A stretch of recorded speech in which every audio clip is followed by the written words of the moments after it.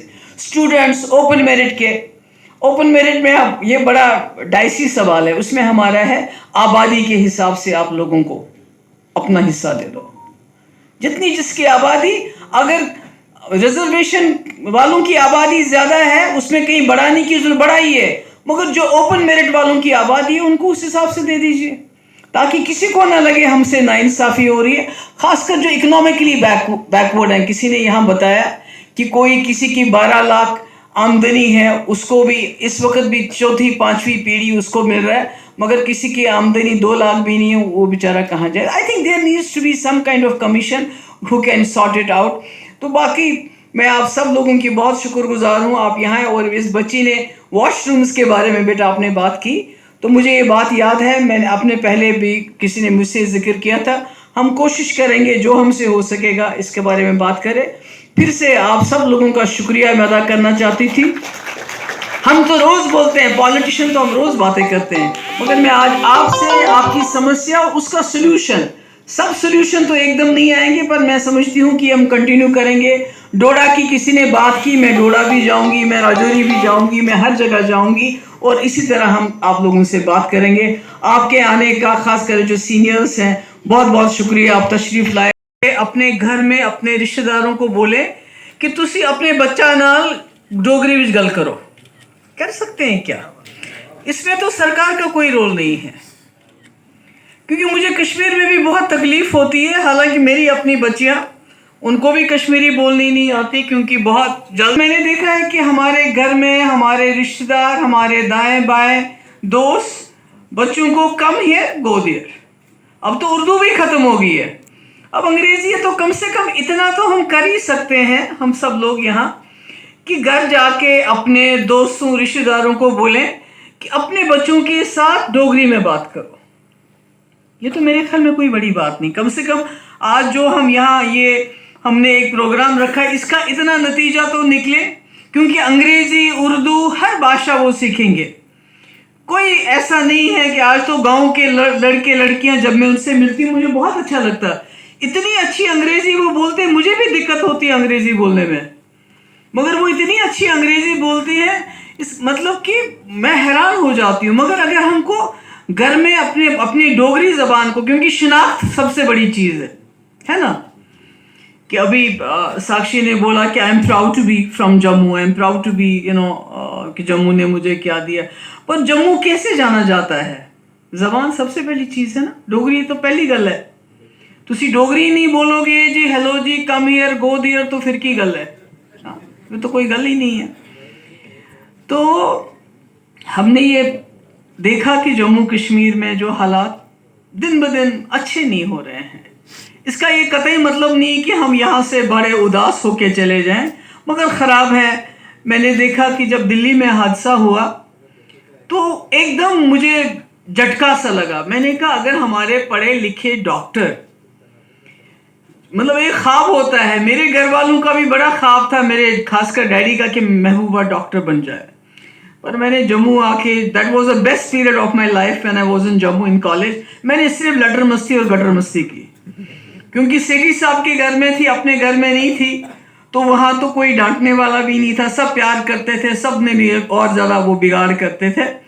تو ڈاکٹر میں نہیں بنی، مگر ایک ڈاکٹر بن کے پھر وہ بجائے اس کے کہ وہ اپنی زندگی خوبصورت بنائے، لوگوں کی زندگی بچائے، وہ جا کے ایسی پلاننگ کرتا ہے دلی میں خود بھی اوروں کو کی بھی جان اور بڑے بے قصور لوگوں کی جان لے لے. تو مجھے اس چیز نے جھنجھوڑا. میں نے کہا کہیں یہ جو نئی جنریشن ہے، ابھی ایک چھوٹے لڑکے نے بولا، آئی تھنک پنچ سے تھا وہ، تو بہت اچھا لگا مجھے. تو ہمارا کوئی ان کے ساتھ ڈائلاگ ہی نہیں ہے یوتھ کے ساتھ کہ وہ کیا سوچتے ہیں، وہ کیا کرتے ہیں، ان کے ذہن میں کیا پریشانیاں ہیں، وہ کس سے بات کریں. مجھے یہ معلوم نہیں ہے کہ جموں میں کتنا آپ بول سکتے ہیں، کشمیر میں آپ بات نہیں کر سکتے. کشمیر میں ابھی شکیل صاحب کہہ رہے تھے کہ آپ بہت ہی تمیز سے تہذیب سے بات کریں گے. عمر خالد نے تو کوئی غلط بات نہیں کی تھی، اس نے تو کوئی تہذیب کا دائرہ نہیں توڑا تھا، پر آج 5 سال سے اس کی بیل نہیں ہو رہی ہے. بڑی مشکل سے بہن کی شادی پہ اس کو جانے دیا. تو کہیں نہ کہیں ایک سسٹم بن چکا ہے ہمارے ملک کے اندر کہ ایک انٹالرنس ہے, اور یہ انٹالرنس خالی مسلمانوں کی طرف نہیں ہے, جنرل انٹالرنس ہے. اگر میڈیا کو کوئی آدمی سوال پوچھے گا یا کوئی اور پوچھے گا تو کچھ نہ کچھ پرابلم ہوتی ہے.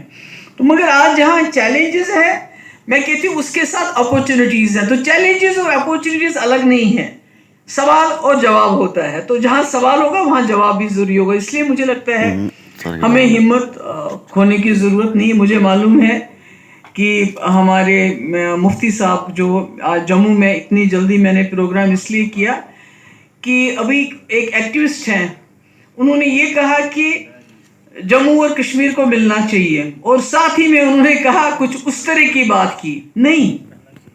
مفتی صاحب نے جموں کشمیر کے لوگوں کی, خاص کر جموں کے لوگوں کی خواہشات, جو انہوں نے یہاں ووٹ دیا تھا بی جے پی کو دبا کے, اس کی قدر کی تھی, اور جموں کے لوگوں کی قدر کی تھی. تبھی اتنا بڑا مشکل فیصلہ, یہ آسان فیصلہ نہیں تھا کہ کہاں پی ڈی پی اور کہاں بی جے پی. پر مفتی صاحب نے کہا میں جموں والوں کو کون سا جواب دوں گا, ان کو کیسے میں پاور سے باہر رکھوں گا جب انہوں نے 28 ممبر چنے ہیں.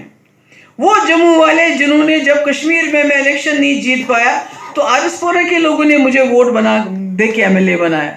تو یہ تو قربانی تھی. ہم نے تو کسی کو اس طرح نہیں دیا تھا, بلکہ اس طرح اس سے چھپا کے رکھا تھا کہ تاکہ جموں کشمیر میں سرکار بنا کے ہم باندھ لیں ایک دوسرے کو, شرطوں میں باندھ لیں کہ اگر ہم آپ کے ساتھ سرکار بناتے ہیں تو آپ نے کون کون سے کام کرنے ہیں. اگر موقع ملے تو ایجنڈا آف الائنس پڑھیے گا. میرے خیال میں جو جموں کشمیر کی سمسیا ہے, چاہے وہ جموں ہو یا کشمیر ہو یا لداخ ہو, ان تمام سمسیاؤں کا سمادھان آپ کو اسی ایجنڈا آف الائنس میں ملے.